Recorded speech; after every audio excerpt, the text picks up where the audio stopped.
New স্টাইলে Maggi recipe দেখতে চাই তো তোমরা যারা নর্মাল ম্যাগি খেতে খেতে বোর হয়ে গেছো তাদের জন্য আজকে আমি এই ম্যাগি দিয়ে বানানো একটা সম্পূর্ণ নতুন খাবারের রেসিপি শেয়ার করছি। তার জন্য প্রথমে এখানে 2 প্যাকেট ম্যাগি নিয়ে সেদ্ধ করে নিয়েছি।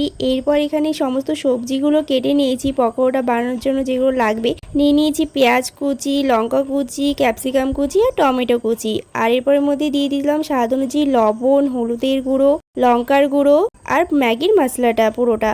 এরপর দিয়ে এই সমস্ত কিছু ভালোভাবে মিক্স করে নিচ্ছি। এরপর মিক্স করা হয়ে গেলে এগুলো সমস্ত হাত দিয়ে গোল করে শেপ করে নিয়েছি।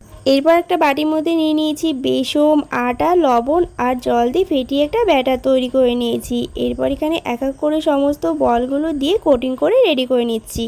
এরপর রেডি হয়ে গেলে এখানে মিডিয়াম টু লো আছে সমস্ত ম্যাগি পাকোড়াগুলো ভেজে নামিয়ে নিয়ে কিন্তু রেডি আমাদের এই টেস্টি পাকোড়ার রেসিপিটা। তো নতুন এই রেসিপিটা কিন্তু তোমরা অবশ্যই ট্রাই করো।